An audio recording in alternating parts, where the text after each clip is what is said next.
भाभी उठो, एक बार मुन्ना को दूध पिला दो। पूर्वी अपनी भाभी को जगाती हुई बोली। पूर्वी, सोने दो मुझे, अभी कुछ देर पहले तो पिलाया था, थोड़ी देर गोद में लेकर खिला लो, चुप हो जाएगा। कहते ही उसकी भाभी फिर करवट बदलकर सो गई। भाभी, 4 घंटे हो गए हैं दूध पिलाए, डॉक्टर ने हर घंटे 1 घंटे बाद दूध पिलाने के लिए कहा था। मेरा मुन्ना तो वैसे ही इतना सीधा है, सिर्फ दूध पीने के लिए उठता है। पूर्वी अपनी नज़र भतीजी को लाड करते हुए बोली। पूर्वी के बार बार उठाने पर उसकी भाभी ने मन मार कर आंखें खोली और मुंह बनाते हुए बोली, अब जरा मुझे थोड़ा सहारा तो दे, कमज़ोर शरीर है मेरा, उठा नहीं जाता। पूर्वी ने अपनी भतीजी को एक तरफ लिटाया और अपनी भाभी को सहारा देकर बिठाया। उसकी भाभी ने अपनी बेटी को दूध पिलाकर उसे पूर्वी की गोद में सौंप दिया। ले संभाल से, उसे तो ज़्यादा देर तक बैठा नहीं जाता, नींद भी बहुत आ रही है। भाभी कुछ देर जागे ना, देखो कैसे टुकर टुकर देख रही है आपको। अभी इसकी मस्तियाँ देखना बहुत दिन पड़े हैं, तेरे जाने के बाद मैं ही इसकी सारी मस्तियाँ देखूंगी, और वैसे भी मैं इसे ज़्यादा गोदी की आदत नहीं डालूंगी। सासू माँ कहती है तेरी खुशबू से लगा तो फिर तेरे पास रहेगा, इसलिए मैं तो ज़्यादा गोद में लूँगी नहीं। कहते हुए पूर्वी की भाभी ने सोने के लिए आंखें बंद कर ली। पूर्वी को अपनी भाभी की बात बुरी तो लगी, लेकिन वह कह कर भी क्या सकती थी। उसे तो जब तक उसकी भतीजी जाग रही थी जागना ही था। पता नहीं कैसी माँ है, थोड़ी देर भी अपनी बच्ची के साथ जाग नहीं सकती, हरदम सोने की लगी रहती है। कितनी आज भरी नज़रों से अपनी माँ को देख रही थी, लेकिन भाभी भाभी तो बस उसे दूध पिलाने तक भर के लिए माँ है, बाकी मैं ही हूँ ना। पूर्वी ने आई हूँ इसका मतलब ही तो नहीं कि मुझे आराम करने का हक नहीं, दिन में सांस लेने की फुर्सत और ना रात में। इसी तरह 15 दिन और निकल जाएं, मेरी जिम्मेदारी पूरी होगी। सास बहू संभाले अपनी बच्ची को। पूरी मन ही मन बड़बड़ाई। फिर उसकी नज़र जैसे ही अपनी भतीजी पर पड़ी तो जो उसके चेहरे को टुकर टुकर देख रही थी, पूर्वी के चेहरे पर मुस्कान आ गई। नहीं नहीं बच्ची, तू मेरी जान है, तुझे थोड़ी ना नाराज होने दूंगी। मैं हूं ना। वह मेरे काम करते हुए कि किस चिक चिक कर रही है। ना रे, ऐसा कुछ नहीं, अपनी भतीजी का काम करते हुए अभी हुआ। बुआ थकती क्या कहाँ है। कहते हुए पूर्वी ने उसे अपने सीने से लगा लिया। मुन्नी भी उसके सीने से चिपक गई, मानो वही उसकी माँ हो। वैसे भी 20 दिन होने को आया, पूर्वी ही तो उसे संभाल रही थी, इसलिए बच्ची के लिए तो वही उसकी माँ थी। जो रोती मैं उसे चुप कराती और हंसते में उसे खिलाती। पूर्वी और ज्ञानी 2 बहन भाई थे। ज्ञानी बड़ा था। ज्ञानी की शादी को 3 साल हो गए थे। पूर्वी की शादी 6 महीने पहले हुई थी। ज्ञानी का यह पहला बच्चा था, इसलिए ज़्यादा पूर्वी को बुलाया जापे पे पूर्वी को बुलाया गया था। पूर्वी के ससुराल वालों ने भी जिम्मेदारी निभाने के लिए उसे खुशी खुशी भेज दिया। पूर्वी क्या काम कुछ खुश थी बुआ बनकर। वह भी बुलाती ही अपनी भतीजी के लिए ढेरों उपहार लेकर दौड़ी चली आई थी। पूर्वी के आते ही पूर्वी की मम्मी उसे समझाती हुई बोली, बेटा यह जिम्मेदारी का काम है। 35 दिन जच्चा बच्चा के लिए बहुत महत्वपूर्ण होते हैं।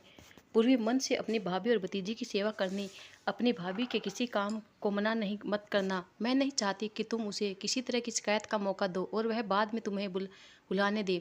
मम्मी आप भी फिक्र मत करो, बस आप मुझे बताते जाना और मैं करती जाऊंगी। इस तरह का मुझे कोई एक्सपीरियंस नहीं। भाभी ने मुझे बुआ बनाया है तो उनका हर काम मैं जिम्मेदारी से करूंगी। पूर्वी ने हंसते हुए कहा था। काम तो पूरी शादी से पहले भी अपनी भाभी माँ के साथ काम करवाती थी, लेकिन हाँ यह उसने पहली बार था कि जच्चा बच्चा के साथ काम दोगुना बढ़ जाता है। जच्चा बच्चा के लिए तो ऊपर ही खड़ा रहना पड़ता है, कभी चाय बनाना कर देना, कभी हलवा बना कर देना, तो कभी बच्चों को नहलाना, कभी उसे पैम्पर का चेंज करना, कभी पेशाब कर देना। दिन में तो माँ उसके साथ काम करवा देती थी, लेकिन रात को उनका बूढ़ा शरीर हो जाने के कारण वह उठ नहीं पाती थी।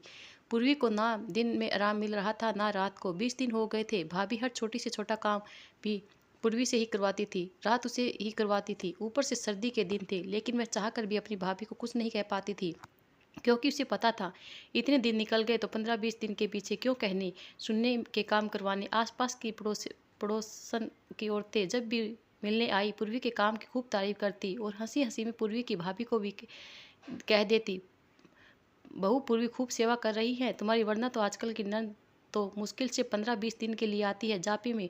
तुम भी नेक में देने में कंजूसी मत करना, और हाँ पूर्वी तुम भी मत शर्माना, यही तो हक है बहन बेटियों का। बाद में सारी उम्र भाभीयों की हाथ का दिया हुआ लेकर जाना है। सुनकर जहाँ पूर्वी की भाभी को सांप सूंघ जाता है, वहीं पूर्वी मुस्कुराते हुए कहती है, अरे नहीं चाची जी, मांगना क्या है, जो भैया भाभी को अच्छा लगेगा दे देंगे। वैसे भी इतनी प्यारी सी बच्ची की बुआ इन्होंने मुझे बनाया है, इससे बढ़कर और क्या तोहफा हो सकता है। सुमन नेहा तो बच्ची है, इसे कहाँ समझ है कि जहाँ पर मिले कपड़े लगते और जेवर ससुराल में दिखाना भी होता है। पड़ोस में पूर्वी की माँ को कहती, अब मैं क्या कहूँ, यह तो नंद भाभी और उसके भाई जाने। पूर्वी की माँ भी यही जवाब देती। इधर पूर्वी तो बिना स्वार्थ अपने भाभी और भतीजी की सेवा करने में लगी थी। वैसे भी एक संपन्न ससुराल में गई थी। सास ससुर व नंद बहुत ही अच्छे थे, किसी का कोई लालच नहीं था। तो पूर्वी के मन में भी ऐसी बातें कहाँ से आती। लेकिन इन सबसे अलग पूर्वी की भाभी के मन में अलग ही खिचड़ी पक रही थी, जिसे पूर्वी भी बेखबर थी। अभी कुछ दिन पहले ही जब वह अपनी भाभी के कमरे में किसी काम से जा रही थी, तभी उसकी भाभी की आवाज़ उसके कानों में पड़ी। हाँ मम्मी, काम तो ठीक ही कर रही है, वैसे भी कौन सा फ्री में काम कर रही है। मुझे पता है माँ बेटी ने तकड़ा माल हाथ मारने की सोचा होगा, लेकिन मैं भी सोच लिया है, कम से कम अपनी चीज़ों को तो हाथ न लगाने दूंगी। इसका भाई कुछ भी बनवाए, मुझे कोई फर्क नहीं पड़ता। वैसे एक बार तो उन्हें भी समझाऊंगी कि हमारी जिम्मेदारी बढ़ रही है, तो देखभाल करके देने की सोच सारी उम्र देना ही है। सुनकर पूर्वी को बहुत दुख हुआ। क्या उसकी भाभी ने उसे इतना ही जाना था?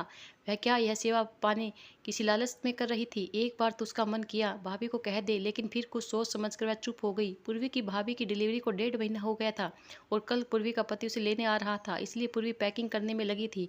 भाभी के कमरे में उसके कुछ कपड़े पड़े थे, वह उसे लेने जा रही थी कि उसके भाभी की तीखी की आवाज़ फिर उसके कानों में पड़ी। आपको इतना ही शौक है, चढ़ा है अपनी बहन पर लुटाने का, तो लुटाइए, लेकिन जो आप उसके लिए बनवाओगे वही मेरे लिए भी बनवाना। मेरे लिए भी तो आपका कुछ फर्ज बनता है। पीड़ा मैंने सही है। और फिर नंद रानी को मिले, कैसे बात की कर रही है स्नेहा, उसने तो अपने मुंह से कुछ नहीं मांगा, यह उसका नेक बनता है। और फिर 50 दिन से दिन रात तुम्हारी सेवा करने में लगी है, क्या मुझे दिखाई नहीं देता? ईश्वर ने हमें इतनी बड़ी खुशी दी है और तुम इतना दिल छोटा कर रही हो। भगवान की दया से हाँ, अपना काम भी धंधा भी सही चल रहा है, फिर इतनी कंजूसी क्यों? खुशी से तुम अपने हाथ से दोगी तो उसे और भी अच्छा लगेगा, समझ रही हो ना? उसका भाई उसकी भाभी को समझाते हुए वह बोल।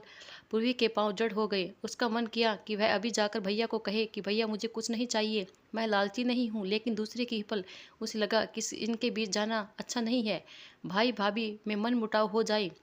इसलिए उसने फिर से एक बार चुप रहना ही बेहतर समझा। अगले दिन पूर्वी का पति जब उसे लेने आया, तो पूर्वी के भाई भाभी ने उसे विदाई स्वरूप कुछ सूट व नेक के लिफाफे दिए।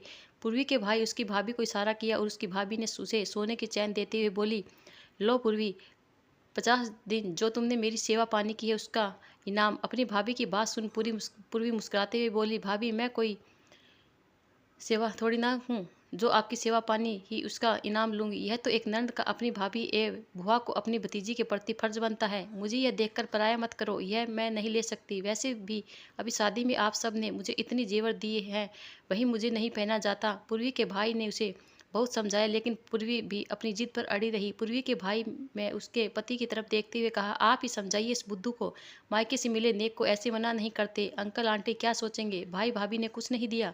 भाई साहब आप निश्चित रहिए, मम्मी पापा ऐसा कुछ नहीं सोचेंगे। बल्कि मम्मी ने तो आते हुए पूर्वी को समझाया था कि अभी तुम्हारी शादी हुई है, शादी में तुम्हारे मायके वालों ने बहुत खर्च किया है, इसलिए उनका और खर्चा मत करवाना। और वैसे भी पूर्वी खुद भी बहुत समझदार है। पूर्वी का पति उसकी तरफ देख मुस्कुराते हुए पूर्वी और उसके पति की बातें सुन। जहाँ पूर्वी की मम्मी उसके भाई का सर गिरा उठ गया, वहीं पूर्वी की भाभी छोटी सोच के कारण पूर्वी से नजरें नहीं मिला पा रही थी।